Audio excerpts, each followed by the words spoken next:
Hello everyone, and thanks for hanging out with us for the Behind the Numbers Weekly Listen, a new marketer podcast made possible by VTEX. This is the Friday show that reviews the most startling media news stories of the week. I'm your host, Marcus Johnson. In today's show, what will Amazon's next act be? When I think of Amazon, I feel like they're many companies in one. Their AWS arm can be its own company in itself. Longer TikTok videos.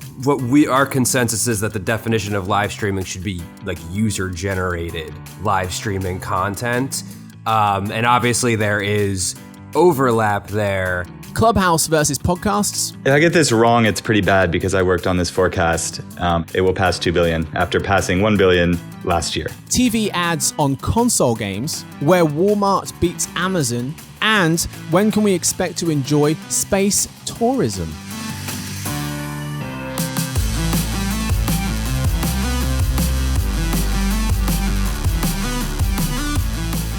All right, folks, joining me for today's episode, we have three people. Let's introduce them one by one.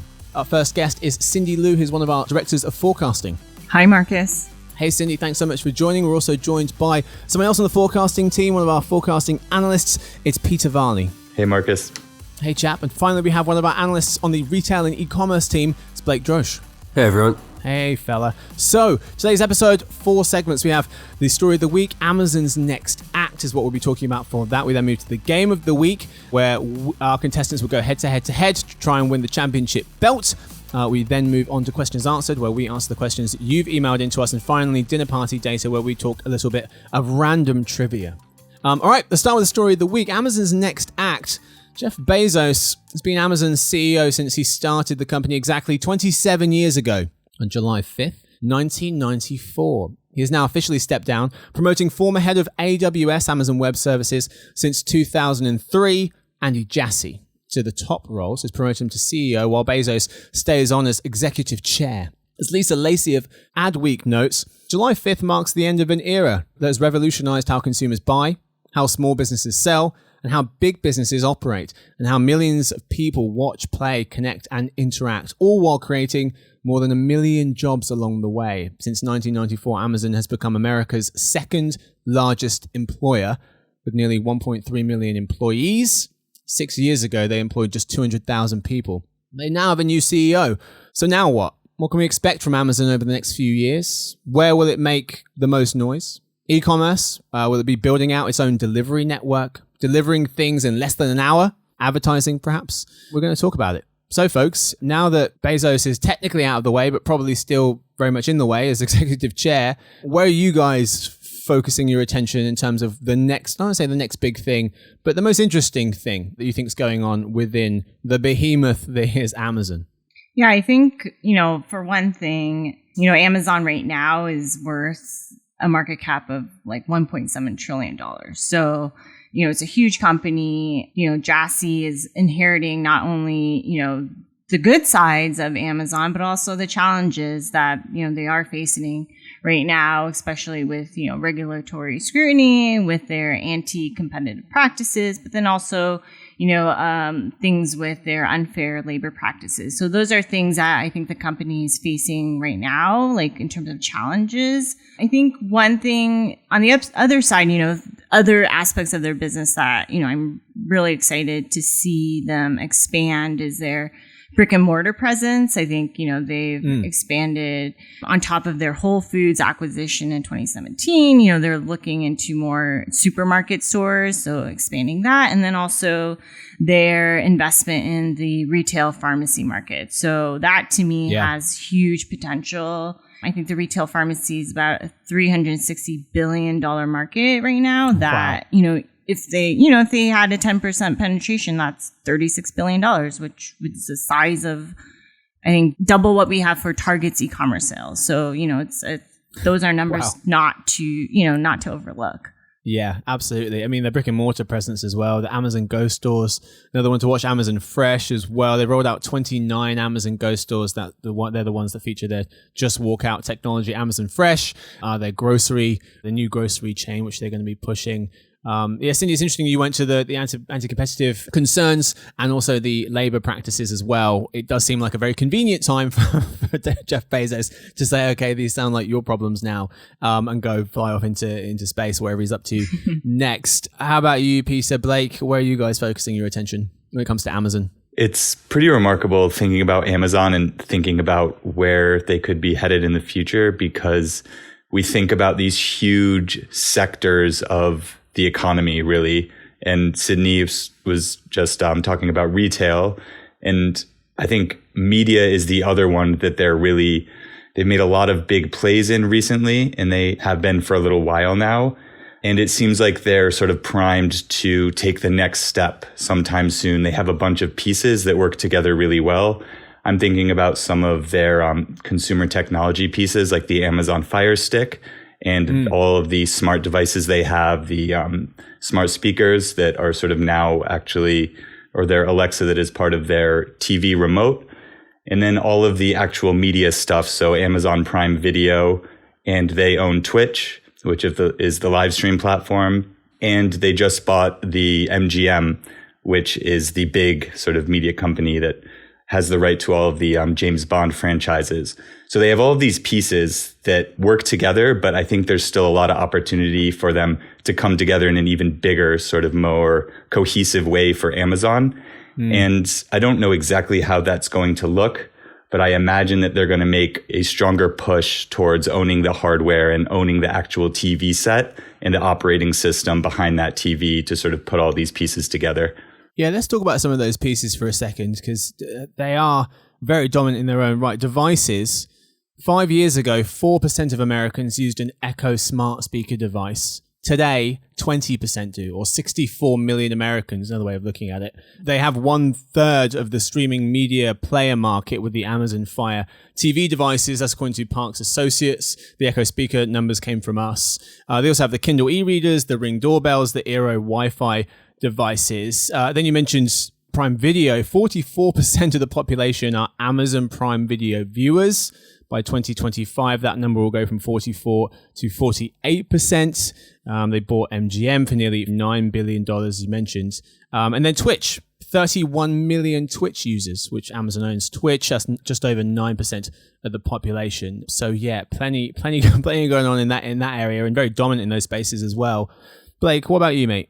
Yeah, I think sort of overall what we're already starting to see and what we're going to see is a lot of speculation about how the transition might change the culture around Amazon. It seems like some of the stuff that Amazon is putting out and some of the ways that it's being interpreted in the media is speculating and sort of indicating that perhaps this is a moment where Amazon, from a PR perspective, sees an opportunity to sort of wipe the slate clean and present some of Jassie's characters as something that might be a little bit of a different manager style as what we've seen with Bezos, which has been perceived to be slightly, he's maybe slightly less cutthroat, maybe a little bit more approachable than some of the really ardent management qualities that Bezos had.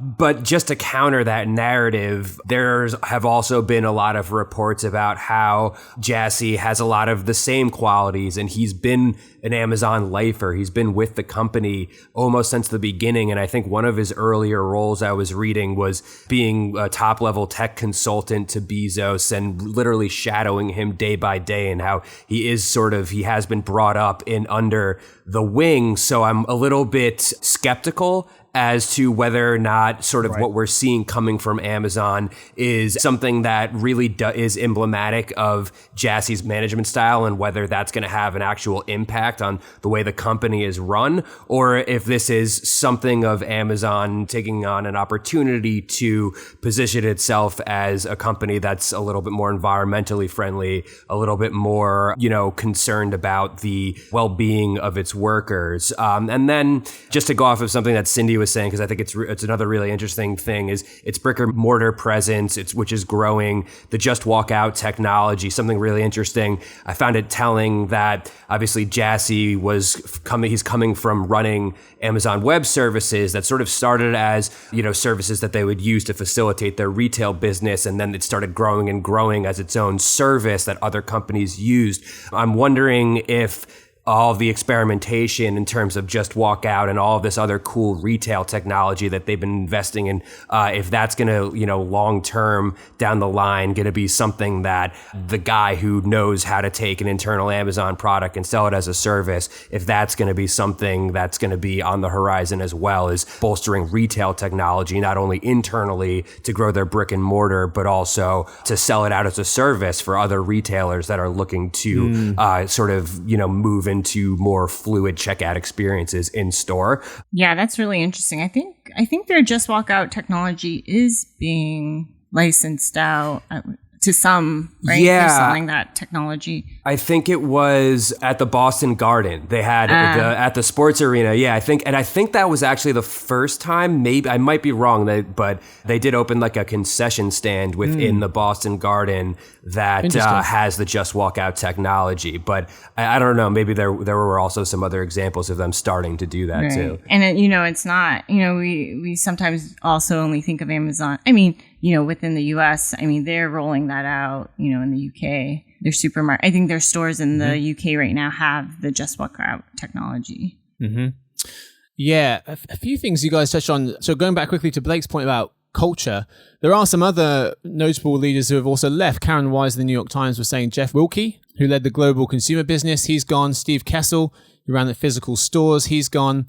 The people who introduced other key programs, Alexa, free delivery, and large parts of their cloud business have also gone. So a lot of other key figures who have left as well. Yeah, Blake, you mentioned the cloud business that Andy Jassy ran. At the end of 2020, AWS controlled about a third of the total of the cloud computing market. According to Synergy Research, that's about as much as its closest rivals, Microsoft and Google combined. Gartner thinks Amazon has half of the cloud computing market. Cindy, you look at retail in a lot more detail for us on the forecasting side. Blake, obviously on the retail and e-commerce team. Can you see more of a pivot towards something like AWS, something that Jassy ran, and slightly away from the e-commerce business, which has kind of been the heart and soul of Amazon for the best part of 27 years that it's been in existence? I mean, I think when I think of Amazon, I feel like they're many companies in one. Their AWS arm can be its own company in itself. I think most of their business for the company, like in terms of profits and operating income, is being generated by AWS, which helps the company fuel their investments in other arms of their business. So AWS, I believe, generates about 60% of the operating income for the company, which allows them to basically invest in other aspects of their business and continue to expand. And, I think for the company, I think the e-commerce business is still the bread and butter. I don't see them, pivoting too much away from it. I just see more and more of the company utilizing the other aspects of their business to continue to fuel the e-commerce part. Because, in the US, when we think of e-commerce, there's still, about 85% of the market that's still transacted offline. And so that's still a huge opportunity.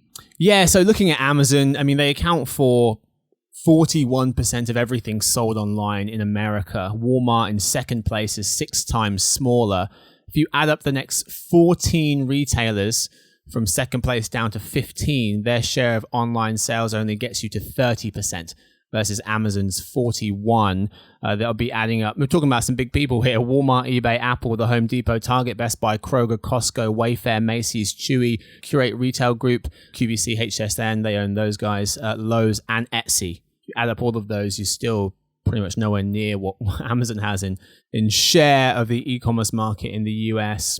Other things to focus on, I mean, Amazon's Prime membership program, they already have 2/3 of American households under that. 63% of American households have Prime. In 4 years' time, they'll have over 2/3, 68% who will have Prime, 63 to 68 over the next couple of years. And we haven't even touched on the digital ad side of things, really. Amazon just crossed the $20 billion digital ad revenue mark. That's double 2019's figure, double what they were making in 2019. This year, $20 billion is also good enough for 11% of the digital advertising pie. That's nearly half the size of Facebook's digital ad revenues. Put another way, 7% of the total US media ad spending, 7% of all of the total US media ad spending goes to Amazon. Next year will be 8%. The following year, 2023, it will be 9%.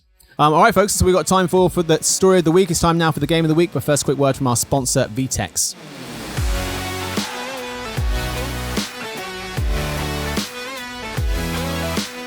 Retail's next competitive threat may come from a business model or channel that didn't even exist a few months ago. This modern dynamic requires companies to adapt quickly, pivoting business seemingly overnight, something traditional commerce platforms just can't support. There's a new enterprise commerce platform on the rise. One that's fast, flexible, and doesn't require 9 months and $1 million to get up and running. Go to VTEX, VTEX.com/eMarketer to learn more.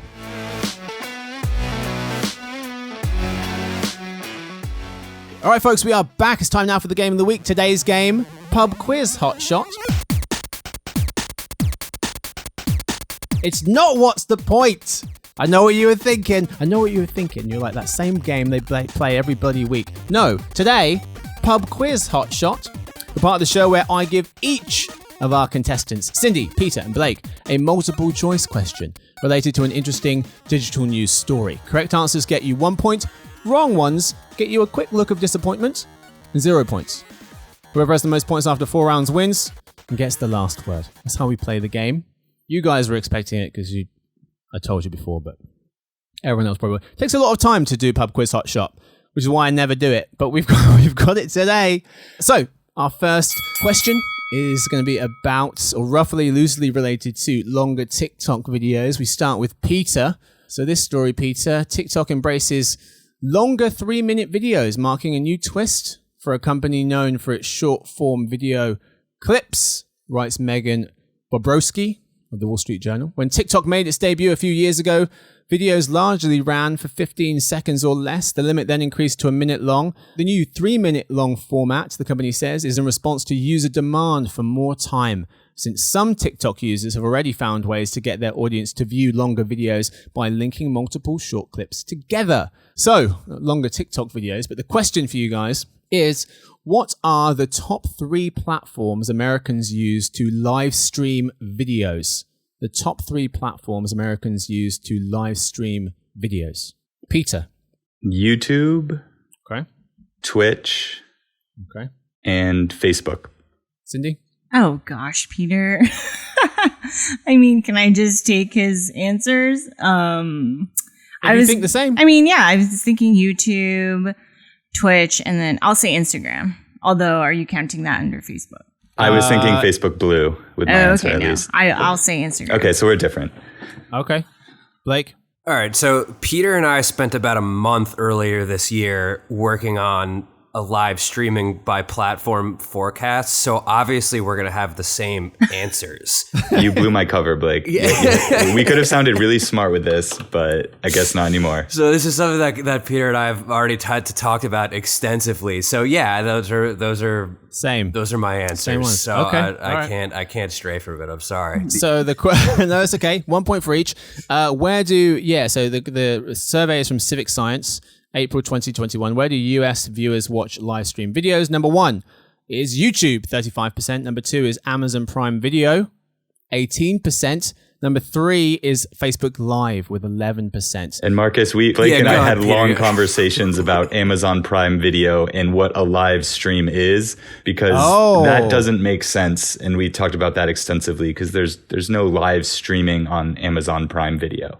Because like live streaming, our consensus is that the definition of live streaming should be like user generated live streaming content.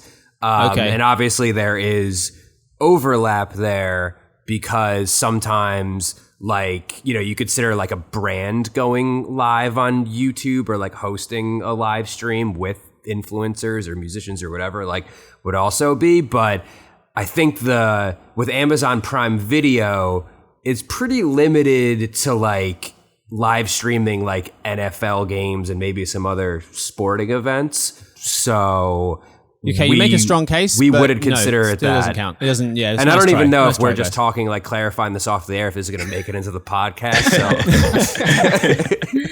no, you still didn't get the point side, but that's because your final one was Twitch, and that doesn't make the top 5, unfortunately. It goes Instagram 4 and then TikTok 5. So you both get 2 points, YouTube and Facebook. Cindy, you get 1 for YouTube. Yeah, Marcus, we'll have to share our email correspondence about that exact survey later, but we won't get into it now. Feels like there's been a lot of back and forth on this, but nice try. I appreciate you making your case. You still don't get the points. So Miss Bobrovsky from a journal, she was also noting it's not unusual for social media companies like TikTok to abandon some of their original principles, talking about the story that we started with, longer TikTok videos. She said in 2017, Twitter walked away from its 140 character limit, long defined a short messaging system, and Snap introduced features to allow its users to replay some of their disappearing messages. So maybe to be expected with TikTok, allowing people to post, to create longer videos. Round 2. Move to round 2. We start with Cindy. Clubhouse versus podcast. Which one should marketers use? Asks Caroline Forsey of HubSpot. Research, she's citing some numbers from Lucid, suggesting that 36% of folks prefer listening to podcasts, 25% prefer listening to or participating in conversations on Clubhouse. 39% couldn't care less, so don't do either. Matthew Brown, HubSpot's senior podcast producer, thinks one of the key differences between live audio and podcasts is that live audio is typically a passive engagement. Podcasts are more active. On Clubhouse, something might happen at any moment. On podcasts, something should happen at every moment.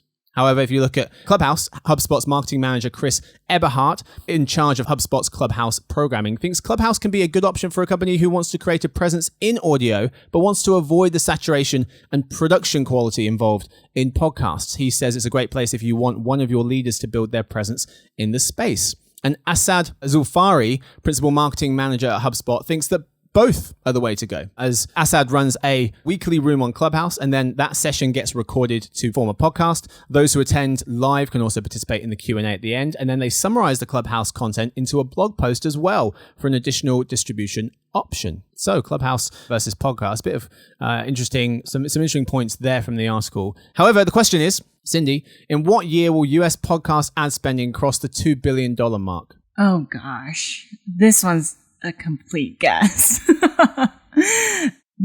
Can you tell me where it is today, or is that cheating? Nope. That's the most cheating. Unless you guys are all horribly wrong. Okay, I will say 2022. Okay. Peter?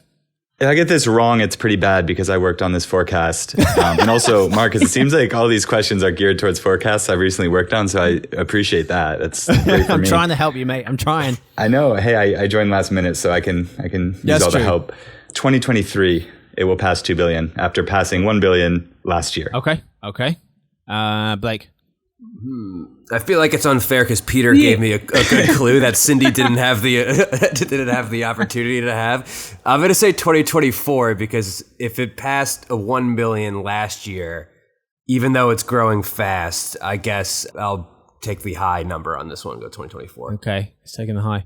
The answer is 2023. Peter, well played. You get an extra point there. Yes, 1.3 billion this year, 1.7 next year.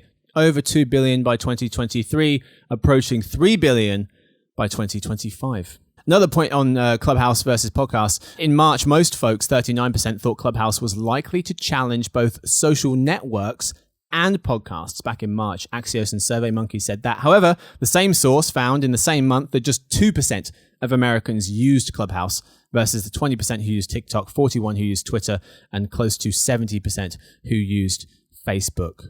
All right, Peter's in the lead at the halfway point. Peter with 3 points, Blake with 2, Cindy with 1. This is being rigged. Why is everyone, when people lose, they think it's going to be rigged? I've got no credibility.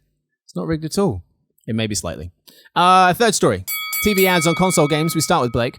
Sarah Fisher of Axios writes that a first-of-its-kind in-game ad platform, Player One, Player WON, has just launched, allowing big-name marketers that are used to running splashy TV ads, giving them the ability to target younger demographics with similar types of spots that will run in video games. The platform, owned and operated by TV ad tech company Simon Media, lets users determine whether they want to watch a 15 or 30-second video ad in exchange for being able to unlock exclusive gaming perks like in-game currency or character outfits.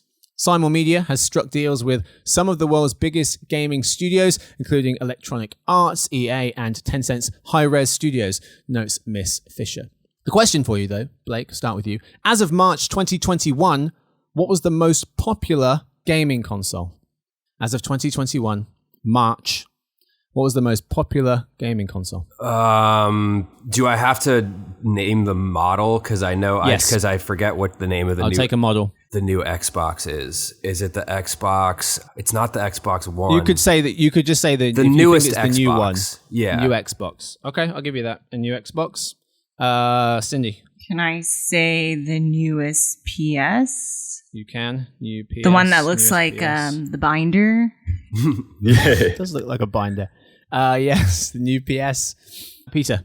I don't think it's either of the newest generation consoles because of all of the problems they've had with supply.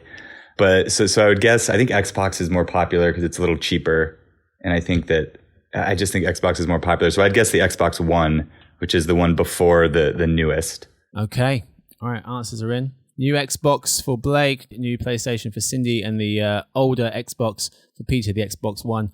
The answer is, according to SurveyMonkey, from which console do US gamers currently use, March 2021, it is the Sony PlayStation 4, the PS4, 30% of people. But the closest answer here would be Xbox One, 24%. So Peter, you get the point. The Nintendo Switch is next, 23%. And then far behind, surprisingly far behind, the Xbox Series X or S. Is that the new one, Blake, Yeah. you're thinking of? Yeah, it's a new 8%. And then PS5 and the PS5, is 5% because of, I guess I it's think because of supply Peter's. issues. Yeah, Peter's right about that. So much logic today, Peter. Crushing. All right, well played. I work on our gaming forecast too. So All right, Cindy, sorry. Yeah, this Yeah, might be. this I swear, this is all coincidence. So I had no idea. lopsided. Peter wasn't even supposed to be on this episode. He stepped up last minute. I swear. If he wasn't here, it might be more even. But he is here, and so he's wrecking the entire game. Like he's just wrecking you guys at the minute. It's okay. I thought I was fairly close. So Have go you- ahead. There's no, not anymore. You're twice as far behind, which is 4 points to 2. You're still pretty close, yeah. Depends how you look at it. A few other points on TV ads on games consoles.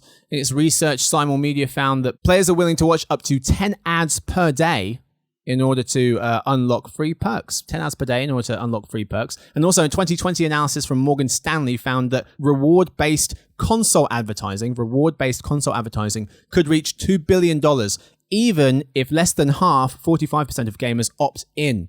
All right, we move to our final round. As I mentioned, Peter's way out in front, kind of, with 4 points. Blake with 2, Cindy with 1. Let's go with triple points. Triple points for this last answer. Let's see how we do. So, all to play for. Cindy, not so much. Well, no, you can still tie for first place. We start with Cindy, where Walmart beats Amazon. Walmart beats Amazon in 2 key e-commerce areas, writes Dan Batum of Chain Store Age. According to a new quarterly study of 1,000 US consumers from online selling platform Jungle Scout, while respondents still favor shopping on Amazon for most products, Walmart edges out Amazon in the grocery category, he writes. Over half, 51% of Walmart.com shoppers bought groceries there in recent months versus 23% of Amazon.com shoppers who did so. Half of consumers shop on Walmart.com because they like the site's prices and are familiar with its products. Question, Cindy, is what share of groceries will be bought online by 2025? What share of groceries in the US will be bought online by 2025? 15%. Oh, I could give you, I was going to say I could give you some multiple choice because it might be quite difficult. Okay. No, yep. Multiple choice. So 8, 12, or 15? 15. You're still going 15? You sure? Yeah. All right. You sure? Yes. All right, okay. yeah, this is more of Cindy's sweet spot. So Right. I'm feeling like that 15% is a pretty good choice. Okay. Blake? I think it has to be 15% because it's like already, I think, well, food and beverage is already 5% maybe. So combine that with the other grocery items and then, give or take a few years down the road, I'm going to go with 15. 15% it is. 15%. The share of groceries will be bought online by 2025. So that gives Cindy 4 points. Blake has 5. But Peter has 7. There's the bell. Peter has 7 points. He wins this week's Game of the Week. Pub quiz hot shot. This is a great Peter. game. Great game. It was a great game. Thank you. It's a brilliant game. Wow. Good questions. Good topics. They were pretty solid. Yeah, I feel good about them. Congratulations. So you get the last word. You get a little bit of time, 20, 30 seconds to tell us something. You want to tell us? You watched anything recently? Listened to anything recently? Crazy happened? It's hard enough for me to think about dinner party data and find something interesting to talk about. But during this victory lap, I've been watching Formula One. So Marcus, I don't know if you follow, but I know Drive to Survive has sort of taken over and turned a lot of people in the States into Formula One fans for the first time. Finally. I know, it's about time. So I've been caught up in that. That's been my Netflix show that I've been somewhat obsessed with and definitely recommend it. It's fascinating really and it's dramatic. It's a little bit of reality TV mixed with docuseries. Has it made you want to watch F1 though? Yes, it made me follow a couple of the drivers. So now I'm like already getting spoilers because I haven't finished the third season. But I'm like, I know what's happening right now today. So, yeah. So who's your favorite driver? Be careful because I will take the championship belt away. Lewis Hamilton's got to be the right answer here. So double points for Peter. 2 belts. No one's ever held 2 belts simultaneously. Peter, congratulations. Thank you. I was kind of pandering a little bit, but no, it is a great show. It worked. It worked a lot. Very good. Yeah. Lewis Hamilton, 7-time champion, timed with Michael Schumacher for the most championships ever. He's having a tough year. Anyway, congratulations to Peter. He wins this week's Game of the Week. It's time now for Questions Answered. All right. Our question this week is from Mark from somewhere. It's not Mark Dolliver. It's another one. Mark Dolliver, a former analyst here at the company, weekly listener, Hall of Famer. It's not him. So anyway, Mark from somewhere was asking us about a stat I read out on from PwC's Workforce of the Future report. It was at the start of our The World in 2030 Part 2 episode, Cindy, that you joined me for with a few of the analyst folks, forecasting analyst folks. So it said the number of US workers in full-time permanent employment drops to 9% of the workforce. It will drop to 9% of the workforce, which will be an all-time low. That's what PwC said. And to be specific here, they're saying full-time permanent employment drops. He was saying this seems like an unreasonable stat. So the major corporations, he says there, so that means they'll be shifting 90% of their workforce to temp, as will every other business in the US. So I completely agree. When I first read that, I was quite bewildered. It does seem like a little extreme. So I did a bit of digging.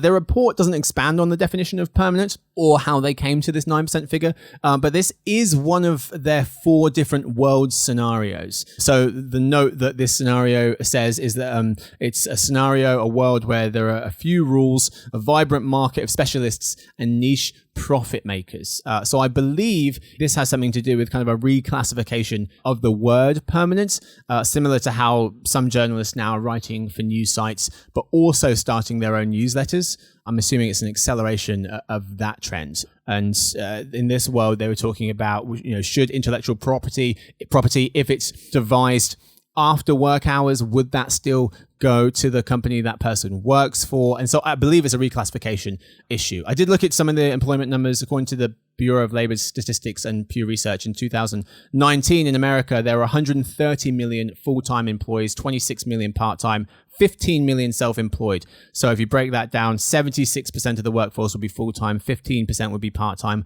9% would be self-employed. So yeah, it does seem a bit dramatic to get down to 9%. But yeah, thank you so much for your attention to detail, Mark, and also thank you so much for taking time to listen to the show. Podcast@emarket.com. Send in those answers. Send in those answers. Well, you send those in too. It'd help me with my job. But send in questions as well if you've got questions. Send those in. We'll answer them on the show.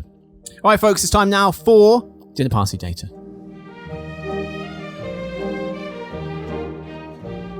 The part of the show where we tell you about the most interesting thing that we've recently learned this week.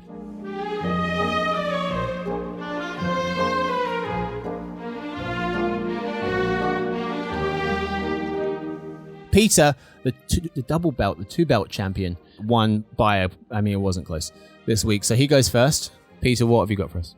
I came across this YouGov study, which was about America's ideal. Came across? Sounds like you found it in the woods. What do you mean you came across it? No, go on, keep going. Sorry, ignore me. I just came across it on Google a couple minutes ago. And Peter! it's America's ideal barbecue plate. So I thought it was timely, given that... I just got asked this by one of my best mates, like yesterday. This is, okay, tell me, what you got? Marcus, let me know how your ideal plate compares. But okay, it's probably like a meat pie or something weird British. It was a meat pie. No, it wasn't. That doesn't count as a barbecue plate. That doesn't count. I've been in America too long. So anyways, I thought it was interesting. So they broke up the survey by main courses and side dishes. And the most popular main dishes that Americans like on their barbecue plate is hamburger, cheeseburger. 65% would like to eat that. Hot dogs, number 2. Bang. At 49%, so half of Americans. And then ribs right below hot dogs. Which ribs is, I'm assuming that a lot of people didn't pick ribs because it's normally not an option. Like assuming you always had the option of ribs, I'm sure it would be a lot higher because ribs are amazing. But I think it gets interesting looking at the sides and what people chose. The most popular side dish, any guesses? Potato salad. Coleslaw? No, it's potato salad. They must have done this survey in the UK or something. Because I don't know how that's the most popular side dish and how you knew that. No, it's a complete guess. 62% more than hot dogs or ribs. Yes, they were my top 3. But burger, hot dog. That's what I had. One of my high school mates had a barbecue the other day with a bunch of people, and had that. Burgers, hot dogs, and potato salad. Amazing. Ribs, wow. Ribs is something that I always want to have, but I don't feel like it's a public food. I mean, it's hard to prepare. I was going to say, you have to trust the person behind the grill for when it comes to ribs. Most people can whip up a good hot dog or a burger. Yeah, if you can't whip up a good hot dog, you should never, ever be near a grill again in your life. Then Peter's not coming to your event. And then it goes corn on the cob, 55%. Yeah. Baked beans, 52%, too high. And then watermelon, 48%. Watermelon. Oh, yeah. Watermelon should be higher because it's the most refreshing thing. But anyways, that's the ideal very good barbecue plate. Cindy, how's that look to you? I was thinking maybe mac and cheese, but I guess I don't know if that's barbecue food. Yeah, mac and cheese, 41%. Really? It should be higher. But I mean, I agree. I feel like these are also counter to what people offer. Because, I mean, a lot more work goes into mac and cheese than some of these other options. More elaborate dishes. Yeah, that's fair. Blake, you good with those numbers? Yeah, I'm good with those numbers. I'll be able to sleep at night. But no, I think that it might be conflating two different, because like when you think of like barbecue, like having barbecue, it's like ribs, fried chicken, which solicits a whole new variety of side dishes because that's like coleslaw, mac and cheese, etc. And then when you think of like barbecue, like going to a barbecue, you've got like burgers and hot dogs. And I think with that type, then it's more like corn, maybe some potato salad and watermelon. So it's a little bit, it's a little different. I think it's two different worlds coming together. You lower the bar a little bit. You're listening to an e-marketer podcast when we're going into definitional discrepancies. I just want to make sure. Yeah, exactly. No, but you're spot on. That's what everyone was thinking. Everyone on the podcast was like, yeah, let's get this definition sorted. Well, the question says, which mains or sides are part of your ideal barbecue plate? Yeah, so it's open to interpretation. Yeah, I feel like people were not shooting for the moon here. I think it's just a poorly worded question. I wouldn't chart that data. Let's move on quickly before we get even angrier than we are. Cindy, what have you got for us? So I didn't look into survey data, but it's okay. Just going off of our Amazon talk earlier, just found some interesting stats. So on July 20th, Jeff Bezos is going to the moon on the flight, the New Shepard, which is, from his company, the Blue Origin. And so, the flight will take place on July 20th. It marks the 52nd anniversary of the Apollo 11 moon landing. So that was interesting. They also, I think he's going up with 4 other people, and they auctioned off 1 seat. And guess how much that 1 seat was auctioned off? It was $28 million, Cindy. The reason I know that is because you stole my dinner party data. No, did I really? Yes. I should get like 10 points for that. You should get no points for that. Easy. -7. Give her a belt, Marcus. Come on. No, but then also, what was also interesting was also just like the time it's going to take. So I guess the New Shepard, it'll shoot straight up, fly past 60 miles. It'll reach the edge of space before falling back to Earth. And the whole thing will only take 10 minutes. Who knew? Oh, yeah. That's a really interesting point. I knew both of those things, but I hadn't really put the two together. That's very fast. Yes. Yeah, so because I researched this, I can't believe you stole it. Cindy, so the 62 miles, that's the Kármán line where space begins. So that's 10 times higher than most planes fly.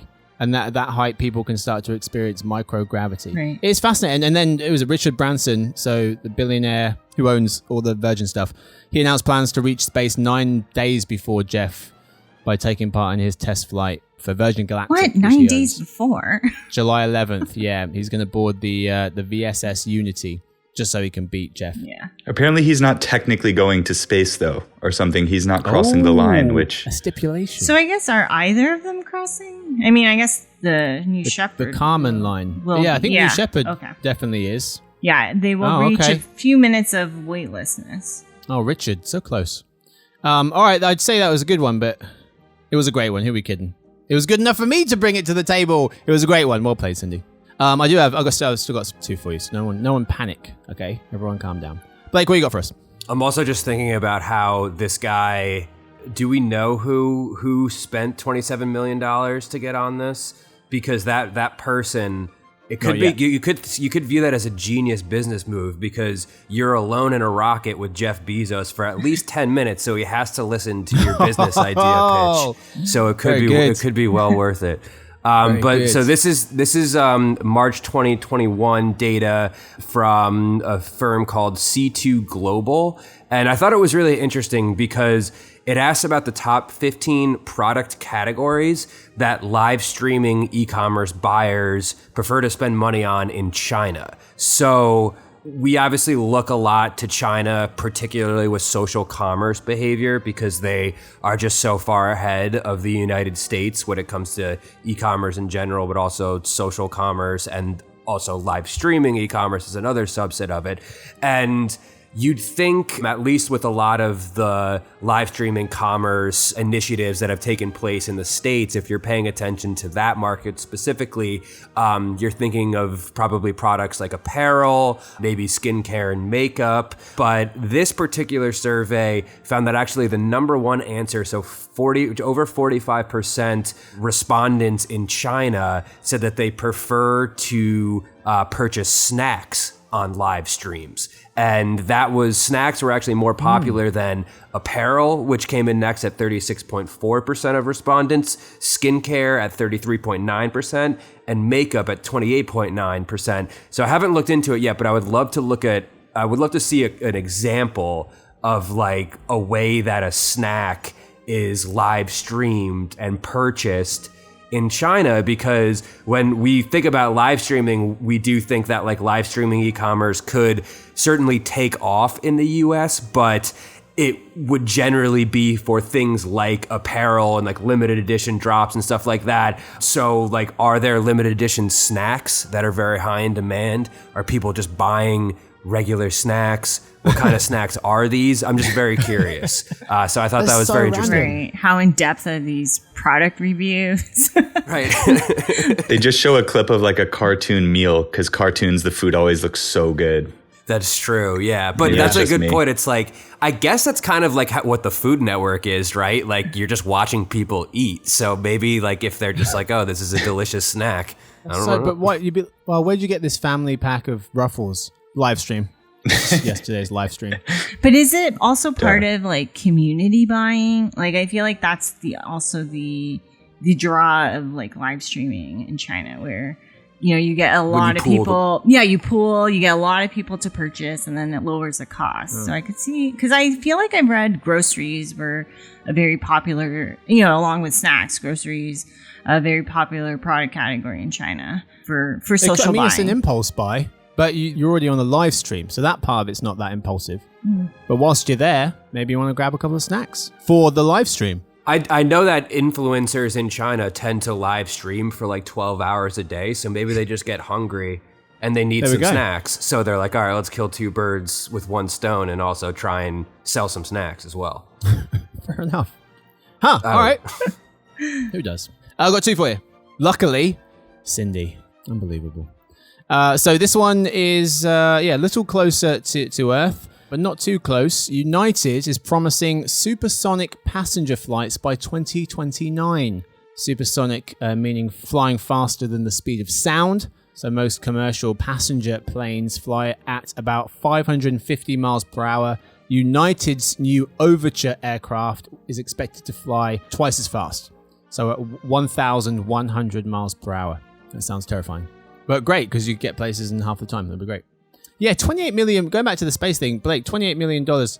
I was surprised it wasn't higher. There are a lot of rich people with a lot of money, and this is like a once-in-a-lifetime opportunity. I mean, yeah, sure, there'll be more in the future, but like to be the first...